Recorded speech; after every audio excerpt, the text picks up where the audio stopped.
आपने सुना श्रीमद् भागवतम के 11वें स्कंध के 9वें अध्याय में और उससे पहले 8वें अध्याय में भी कि कैसे दत्तात्रेय जी ने अनेकानेक शिक्षाएं दी, उन्होंने अनेक शिक्षा गुरु बनाए। आप उनके विषय में सुनते चले आए हैं और ये भी आप जानते हैं कि दत्तात्रेय जी की कथा को भगवान श्री कृष्ण ने उद्धव जी को बताया और ये भी बताया कि दत्तात्रेय जी की भेंट उनके पूर्वज यदु महाराज से हुई थी और यदु महाराज जी ने दत्तात्रेय जी की सीख को ग्रहण किया और वो भी अनासक्त हो गए। तो ये सब बताने के बाद अब श्रीमद् भागवतम के 11वें स्कंध के 10वें अध्याय में भगवान श्री कृष्ण उद्धव जी को अनेक उपदेश दे रहे हैं, क्योंकि आपको ये याद होगा भगवान श्री कृष्ण जब इस धराधाम से अपनी लीला समेटना चाह रहे थे, उस समय उद्धव वहां जा पहुंचे और उद्धव जी की विनती पर भगवान श्री कृष्ण उनको उपदेश दे रहे हैं। तो आज 10वें अध्याय में लौकिक और पारलौकिक भोगों की असारता बता रहे हैं, क्योंकि इंसान या तो इस लोक के भोग की तरफ बहुत आकर्षित होता है और या फिर वो स्वर्ग के भोगों की तरफ बहुत आकर्षित होता है। लेकिन चाहे इस लोक के भोग हो चाहे स्वर्ग लोक के भोग हो, दोनों ही असार हैं, बेकार हैं और साथ नहीं जाते और हमेशा के लिए नहीं मिलते। श्री भगवान आज यही बता रहे हैं। प्रथम श्लोक से लेकर 5वें श्लोक तक उन्होंने ये बात कही। मयोदितेष्व वहितः स्वधर्मेषु मदाशयाः वर्णाश्रम कुलाचारम कामात्मा समाचरेत अन्वीक्षेत विशुद्धात्मा देहिनाम विषयात्मनाम गुणेषु तत्वध्यानेन सर्वारंभ विपर्ययम् सुप्तस्य विषयालोको ध्यायतो वा मनोरथः नानात्मकत्वाद विफलस्तथा भेदात्म धीर गुण है। इस तरीके से 5वें श्लोक तक भगवान ने बहुत ही सुंदर जानकारी दी है, जहां वो कह रहे हैं कि प्यारे उद्धव, साधक को चाहिए कि सब तरह से मेरी शरण में रहकर, यानी भगवत गीता और पांचरात्र आदि में जो कुछ मैंने कहा है, जो उपदेश दिया है, उन उपदेशों का पालन करते हुए अपने धर्मों का सावधानी से पालन करें। साथ ही जहां तक उनसे विरोध ना हो वहां तक निष्काम भाव से अपने वर्ण, आश्रम और कुल के अनुसार सदाचार का भी अनुष्ठान करें।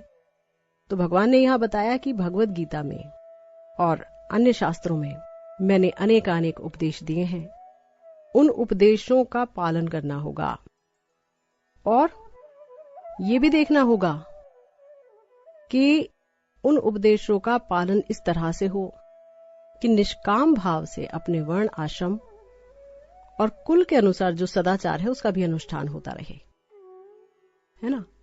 क्योंकि जब कोई शुरुआत में भजन में लगता है तो सब कुछ छोड़कर वो भजन में लग जाए, ऐसा नहीं हो पाता। और यूं भी भगवान ने जो समस्त वर्णाश्रम बनाए हैं तो वो गुण कर्म विभागशा यानी गुणों और कर्मों के आधार पर बनाए हैं। जन्मजात कोई वर्णाश्रम होता नहीं है, गुण कर्म के आधार पर कोई वर्ण होता है ना। तो जो हमारा स्वभाव है उसके अनुसार हम अपने वर्णाश्रम धर्म का अगर पालन कर रहे हैं तो ठीक है, लेकिन रहे निष्काम भाव से ही इसमें जुड़े हुए।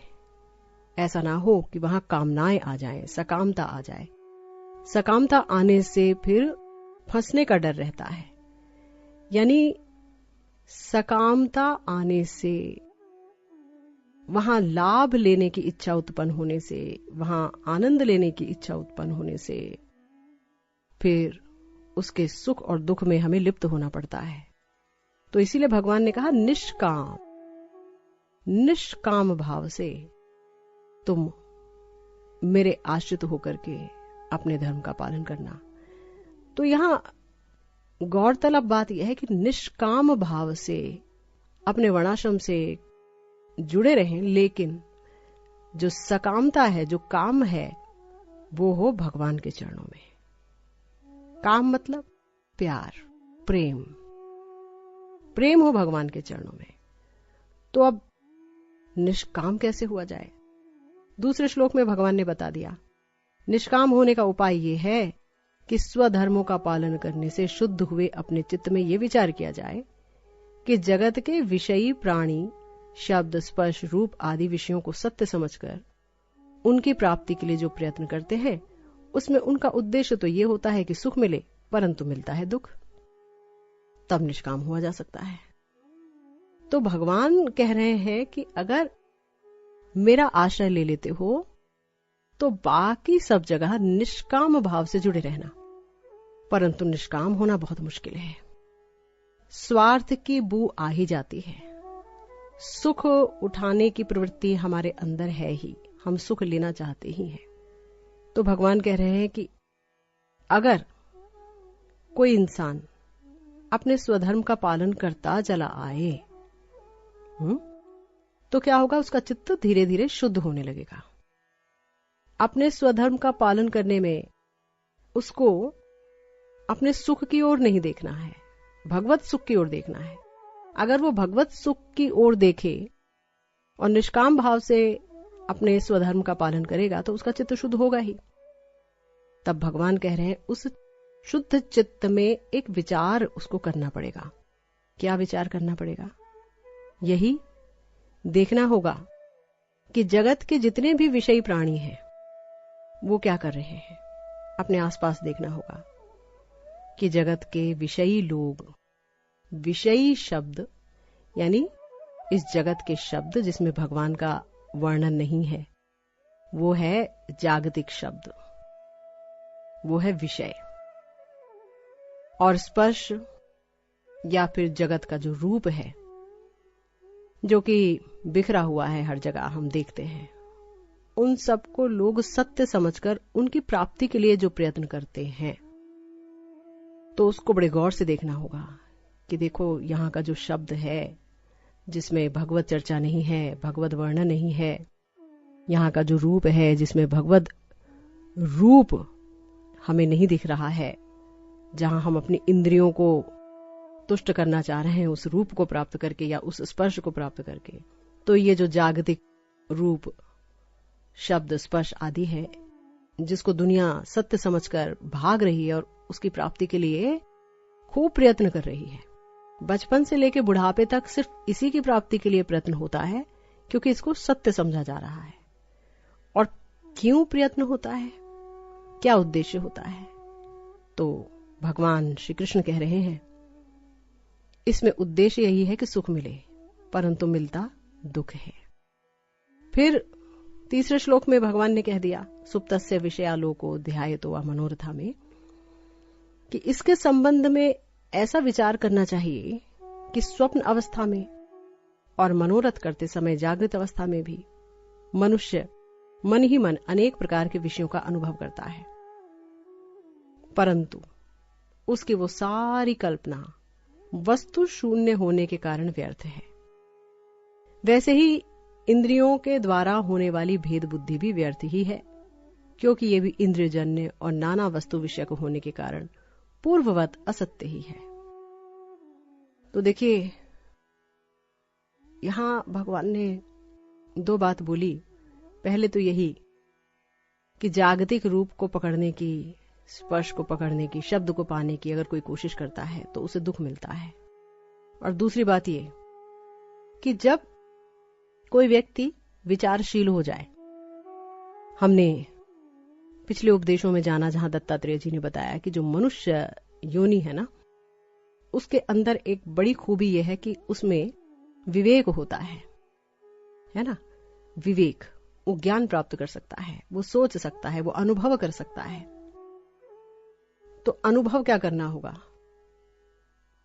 सोचना होगा कि जब हम सो रहे होते हैं और हमें सपना आता है तो वो सपना क्या होता है? वो सपना अवास्तविक होता है, असत्य होता है ना। लेकिन जब हम सोते हैं तो वो सपना सत्य महसूस होता है। उस समय भी हमें अनुभव होते हैं अनेक प्रकार के। और इसी तरह जब कोई व्यक्ति जागृत अवस्था में होता है तो मन ही मन वो अनेक प्रकार के विषयों का अनुभव करता है ना। अनेक अनेक लोगों के बारे में सोचता है। ध्यायतो विषयान् पुंसः संगस्तेषु उपजायते संगात् संजायते कामा कामात् क्रोध विजायते। श्रीमद् भगवद गीता में भगवान ने कहा कि जितना हम किसी विषय का ध्यान करेंगे उतना उसे अनुभव करने लगेंगे, और उतना ही हमारा मन उस विषय के पीछे भागेगा। लेकिन ये सारी कल्पना वस्तु शून्य है, इसीलिए व्यर्थ है। वस्तु शून्य का मतलब क्या होता है? क्या है वस्तु? वस्तु का अर्थ होता है अगर किसी चीज का अस्तित्व भूतकाल, वर्तमान काल और भविष्य काल तीनों कालों में एक जैसा रहे, एक रस रहे, उसे कहते हैं वस्तु। श्रीमद् भागवतम में बताया गया श्री कृष्ण ही है वास्तव वस्तु, और भगवान के अतिरिक्त जो कुछ भी है वो वस्तु शून्य है, इसलिए व्यर्थ है। यानी सपने में जो हम देखते हैं वो तो वस्तु शून्य है ही, ये हम समझ ही रहे हैं। लेकिन मन ही मन जिन विषयों का अनुभव करते रहते हैं जागृत अवस्था में, वो भी वस्तु शून्य है। क्यों? क्योंकि ये इंद्रियों के द्वारा होने वाली भेद बुद्धि से उत्पन्न है, और इंद्रियां जड़ है।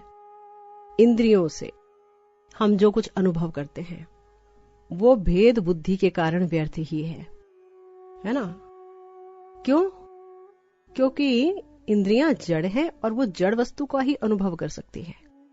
इंद्रियां वास्तविक वस्तु का अनुभव करने में अयोग्य हैं। हाँ, अगर कोई भजन करने लगे और भजन करते करते उसके अंदर ये सक्षमता आ जाए कि वो वास्तविक वस्तु से भाव तादात्म्य कर ले, भगवान की पूरी तरह से शरणागति ले ले और भगवान को पाने की उत्कट इच्छा से युक्त हो जाए, तो उसकी इंद्रियां चिन्मय हो जाती हैं। वो होती है भगवत कृपा के कारण, गुरुदेव की कृपा के कारण, संतों की कृपा के कारण। अन्यथा ये होना बहुत मुश्किल है। तो इसीलिए बताया यहां पर कि इंद्रिय जन्य और नाना वस्तु विषयक होने के कारण इंद्रियों से होने वाली भेद बुद्धि व्यर्थ ही है। तो इसीलिए चौथे श्लोक में भगवान ने कहा, निवृत्तम कर्म सेवेत प्रवृत्तम मत परस्त्यजेत जिज्ञासायाम संप्रवृत्तो नाद्रियेत कर्म चोदनाम। अर्थात भगवान श्री कृष्ण कह रहे हैं, जो व्यक्ति मेरी शरण में है उसे अंतर्मुख करने वाले निष्काम यानी नित्य कर्म ही करने चाहिए, और उन कर्मों का बिल्कुल परित्याग कर देना चाहिए जो बहिर्मुख बनाने वाले या सकाम हो। और जब आत्मज्ञान की उत्कट इच्छा जाग उठे तब तो कर्म संबंधी विधि विधानों का भी आदर नहीं करना चाहिए। तो बहुत बड़ी बात है, भगवान ने ये बात कह दी। अगर मेरी शरणागति किसी ने ले ली है पूरी तरह से, तो फिर उसे वो कर्म करने चाहिए जो निष्काम है, जो उसे अंतर्मुख करेंगे, यानी जो मेरी तरफ बढ़ाएंगे, यानी भक्ति परक कर्म करने चाहिए, है ना। और उन कर्मों का बिल्कुल परित्याग कर देना चाहिए जो बाहर की तरफ ले जा रहे हैं या सकाम है, जो व्यक्ति को बहिर्मुख बना देते हैं, जो भगवान से दूर ले जाते हैं। तब कोई सोचे कि अच्छा, बिना कर्म किए तो हम एक पल नहीं रह सकते और इसका पाप भी तो लगेगा। तो भगवान ने कहा कि अगर आत्मज्ञान की उत्कट इच्छा जागृत हो गई है किसी के अंदर, अब वो रह नहीं पा रहा है, तो कर्म संबंधी विधि विधानों का भी आदर नहीं करना चाहिए। यानी कि तब तो समस्त कर्मों को दूर से ही प्रणाम कर देना चाहिए। 5वें श्लोक में भगवान ने कह दिया कि अहिंसा आदि यमों का तो आदर पूर्वक सेवन करना चाहिए। यानी अगर नियम यह है कि अहिंसा हो, किसी की हिंसा ना किया जाए, उसका तो सेवन करना चाहिए, यानी उसे मानना ही होगा। परंतु पवित्रता आदि नियमों का पालन शक्ति के अनुसार और आत्मज्ञान के विरोधी ना होने पर ही करना चाहिए।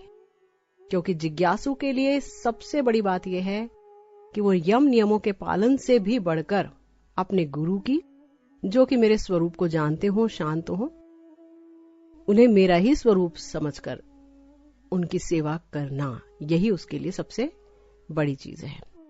तो ये श्लोक बहुत इंपॉर्टेंट है, जहां पर भगवान जिज्ञासु पुरुष के लिए क्या करना जरूरी है, इसका उपदेश दे रहे हैं और इसी पर चर्चा जारी रखेंगे हम। सुनते रहिए।